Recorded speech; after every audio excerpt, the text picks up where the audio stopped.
Most of y'all probably haven't even thought of the Fidelity credit card being a true competitor to other 2x cards out there like the Citi Double Cash or Capital One Venture X. And I get it. On the surface, it just looks like a pretty boring 2% cashback credit card. But here's the thing, the Fidelity Rewards Visa signature is much more than that. Not only does it give you perks that you almost never see on a no annual fee cashback card, but that flat 2% back can actually grow to 3%, 5%, or even 10% back on every single purchase if you know how to use it correctly. So today I'm breaking down why this card deserves more attention than it's currently getting, how it stacks up against some of the other most popular catch-all credit cards out there, including the Robinhood Gold actually, plus the one strategy that turns it from just any other cashback credit card to a true wealth building tool. Let's start with a review of what this card has to offer and why it is so underrated right now. Of course, the two main selling points of it are that it's a no annual fee card and it gives you 2% cash back on every single purchase. Another earning category that it has, though, that not that many people know about is 6% back on hotels and car rentals booked through Fidelity's travel portal. It's kind of crazy to me that even Fidelity has a travel portal now. I think every company does at this point. But even if you never use that, the flat 2% back that it offers you makes it a competitive card in its own right. But unlike other flat cashback cards, this one actually gives you some travel benefits as well. First, it's going to give you a $100 TSA pre-check or global entry credit. And for those of y'all who travel a lot, you know how valuable this can be. I've actually used this perk on my Chase Sapphire Reserve and Capital One Venture X for me and my girlfriend, and it has saved us so much time in the airports. And just so y'all know, theoretically, you should be getting global entry because TSA pre-check is covered under global entry as well. Second, it's going to give you an auto rental collision damage waiver for up to $75,000. And note that this is secondary coverage, but again, for a no annual fee cashback card, this is really solid. Third, it has no foreign transaction fees, meaning that you can use it worldwide without paying extra. Plus, since it's a Visa card, that means that it should be accepted everywhere, unlike, somebody like Amex. Speaking of Visa, fourth, this is a Visa signature card, so it's on that same tier as like the $95 Chase Sapphire Preferred, for example. That Visa signature tag comes with its own host of benefits, including access to the Visa Signature Luxury Hotel Collection, which gets you things like automatic room upgrades, a $25 food and beverage credit, late checkout, and more, not to mention all of the different protections and insurances that come with this as well. So all of the perks that I mentioned so far are what we would expect to see on those like $95 annual fee cards and up, but the Fidelity credit card offers them for free. And better yet, instead of cutting benefits like most lenders do, Fidelity has been adding value to this card over time. One of the recent big improvements has to do with how you redeem points. So let's just go ahead and talk about the redemption options. Just so we're all on the same page here, the only way that you should really ever be redeeming your Fidelity points is exactly how they intended you to, by depositing that cash back into an eligible Fidelity account, like the cash management account, an IRA, HSA, 529 plan, etc. By doing that, you're going to unlock the full 1 cent per point value, which is the cashback table minimum, and that's what makes this a true 2% card. Technically, you can redeem for gift cards or merchandise or even through their travel portal. But at least with the first two I just said, you're going to be getting like 0.5 cents per point for those redemptions. And obviously, you never want to do that. In the past, a big complaint by Fidelity cardholders was that you would have to accumulate $25 worth of rewards value before you could redeem. But Fidelity listened to their customers, and recently they removed that threshold completely. Now you can redeem for any amount of points at any time. Even better than that, you can set up automatic redemption so that at the end of each of your cycles, your rewards get automatically redeemed into that eligible Fidelity account. And honestly, that's probably the biggest reason that I want this card myself. To have my rewards automatically funnel into my Roth IRA, turning every one of my swipes into an automatic investment into my retirement without me lifting a finger.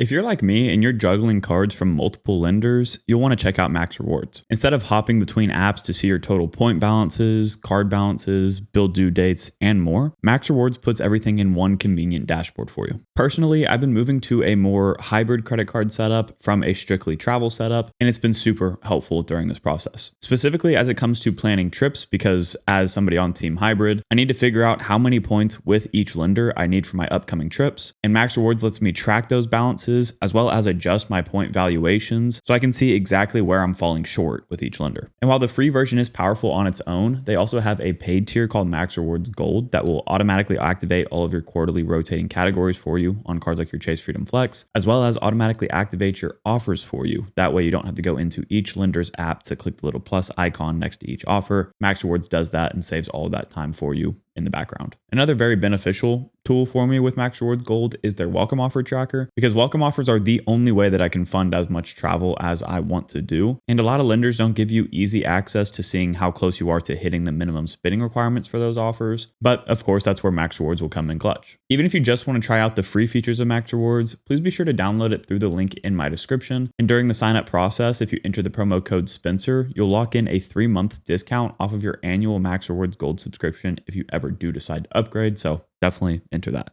Huge thank you to Max Rewards for sponsoring this video. As always, let's jump back into the content. Now, let's go ahead and compare the Fidelity credit card to other popular 2% cards on the market. This is actually something I don't really see covered in other reviews, so I want to make sure I do a full in-depth analysis here, because this is the question that I would ask. It's the question that I'm sure you're asking as well. Which 2% card should I be using? The 3 cards that I see come up every single time as a direct competitor to this card would be the Citi Double Cash, the Capital One Venture X, and the Robinhood Gold Card. So let's go ahead and start with the Citi Double Cash. Just like the Fidelity card, it's a no annual fee card that offers you 2% back on every purchase, 1% back whenever you buy, and 1% back whenever you pay off your bill. You also do get 5% back on Citi travel bookings, which adds a little bit of extra upside. However, unlike the Fidelity card, the Citi Double Cash does have a 3% foreign transaction fee, which means you'd almost never want to use it abroad. The real difference between them comes down to the redemption options. With the Double Cash, you can redeem your cash back either as a direct deposit, statement credit, or check by mail. But the points that you earn on this are Citi thank you points, meaning that you could combine them with the Citi Strata Premier or Citi Strata Elite to transfer out to their powerful list of hotel and airline partners, including American Airlines. Fidelity obviously doesn't offer this kind of transferability since it's more of a standalone cashback card designed to funnel rewards into investments. So the big question really is, which we're going to answer later by the way, whether or not having access to Citi's transfer partners beats the long-term value that investing your rewards on the Fidelity card gets you in the long term. Next up, the Capital One Venture X. Obviously, this is a traveler's credit card at a $395 annual fee, but the reason that I'm including it is because a ton of people out there, including myself, have been using the Capital One Venture X as their dedicated catch-all for quite some time. And the reason you can do that is because it does give you a flat 2x back on all of your purchases, on top of 5 to 10x back through Capital One's travel portal.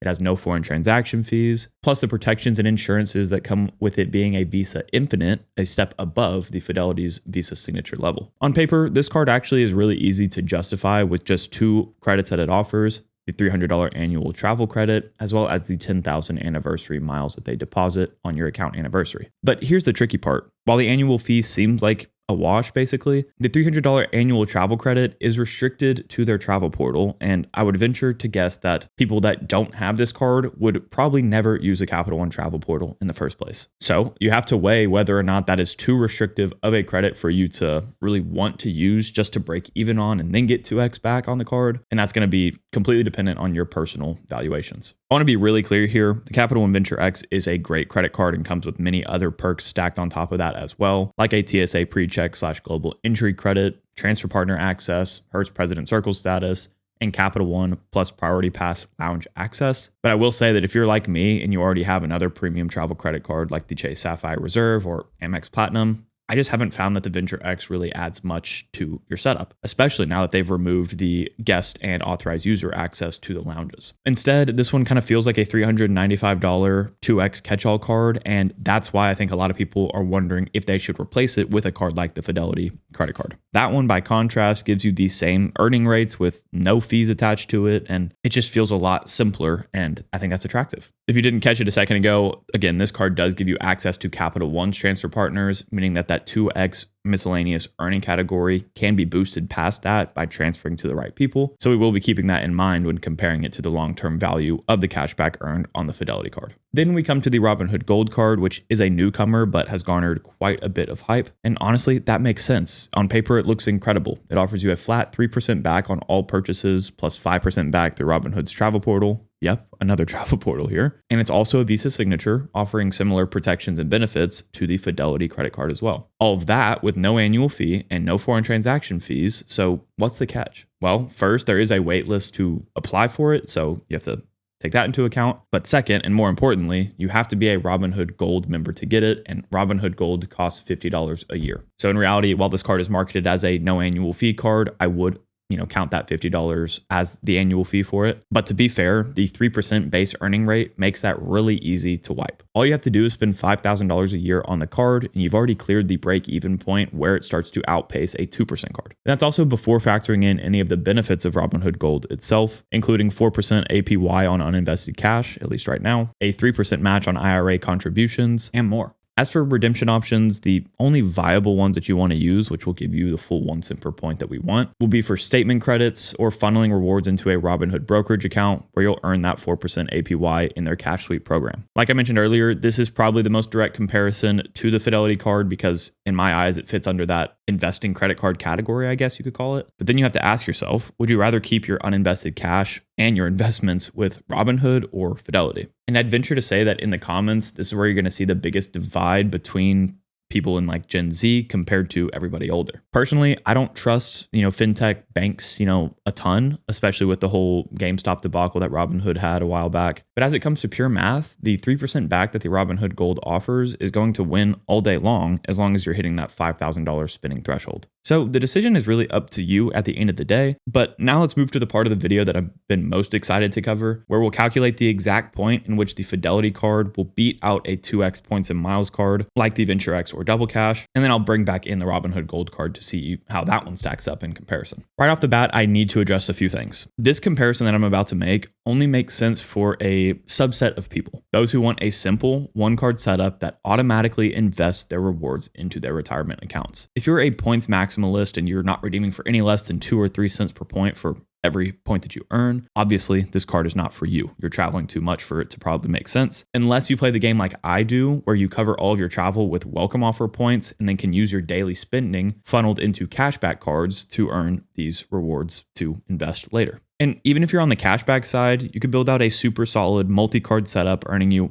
basically 5% back on all of your purchases, and then cash those points out and invest them with any brokerage that you want. But here's the thing that I think we forget way too often. Most people that have credit cards in the United States prefer simplicity and don't want to be juggling 5, 10, or 20 cards to get the maximum amount of value from their purchases. So my focus in this comparison we're about to make is on that simple approach of using the Fidelity as your daily driver compared to a transferable currency card. For the math here, I'll be using the average consumer spending data from the Bureau of Labor Statistics, which roughly comes out to about $35,000 worth of expenses that could be put on credit cards every year. If we assume a flat 2x back on those purchases, that would be 70,000 points per year, regardless of what card you're using. And to start the analysis on the travel side, again, I'm not talking to the points maximalists here. I'm talking to the everyday domestic travelers who are probably getting about 1.5 cents per point on average for their redemptions. At that rate, a 2x catch-all card like the Venture X or Citi Double Cash will return 3% in cash value. So now we need to figure out at what point the Fidelity 2% card with those rewards invested will top that 3% earning rate. If you were to invest your rewards in a zero fee index fund with Fidelity like FZROX or FNILX, which roughly just track the S&P 500, you could expect around a 7% return per year after inflation, which means that at that pace, it would take you about 13 years for that Fidelity 2% to effectively become 3% back. I know that sounds like a super long time because we're so used to just instant gratification in the credit card game, but that is not who the Fidelity card is built for. This is for the people who really want to play the long game. And if you're willing to do that, the payoff after that point can be huge. I'll show you a graph here of where it crosses other thresholds like 3%, 5%, etc. And at the end of this graph is 40 years from now, which would be the retirement age for me since I'm 25. At that point, my 2% cash back on the Fidelity card invested at that 7% average rate of return would turn into $139,745. Within that same time horizon, if I just kept, redeeming my points automatically for travel at that 1.5 cent per point rate, I would have earned only $42,000 with a travel credit card. So obviously, the Fidelity card will return you more than 3 times the value of a travel card setup with an effective rate of return of about 10% back on every single purchase you made in that time horizon. Obviously, I had to make a bunch of assumptions here, but give me a second and I'll explain it further. Before I do that, I want to bring the Robinhood Gold Card back into the mix just so y'all can see that difference between a 3% catch-all card and a 2% catch-all card, all with their rewards invested into basically the S&P. Even after subtracting out the $50 annual fee on the Robinhood Gold Card card every single year. That 3% cashback invested at that 7% return will give you a final balance of $199,635 at retirement age. That gives you an effective return on spend of 14.26%, which is pretty insane for just what started as a 3% catch-all card. And hopefully now you can see the power of credit card investing. While you can never rely on this money alone to retire, in my opinion, it is just a great way to force your savings and automatically invest your reward if you're somebody that's focused on that simplicity and just long-term growth.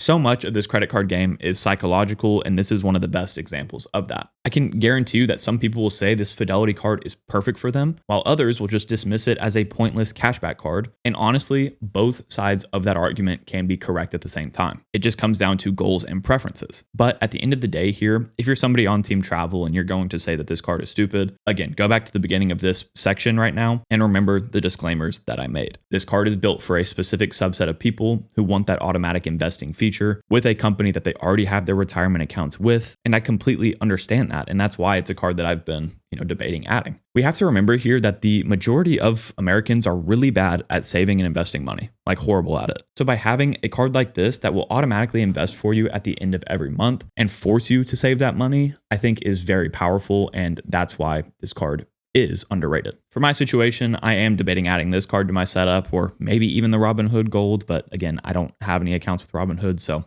gotta weigh that. And that's only because I earned so many points from welcome offers on the travel side. Like so far, I've earned 1.4 million credit card points from welcome offers alone, which allows me to funnel my daily spending categories into investments if I choose to. And if you want to see a full breakdown of my daily credit card setup right now to see how I personally maximize value in my own terms, go ahead and click into this video next. As always, Odin and I both really appreciate you watching this video. If you did enjoy it, please consider leaving a like and subscribing to the channel, and we'll catch you guys next time.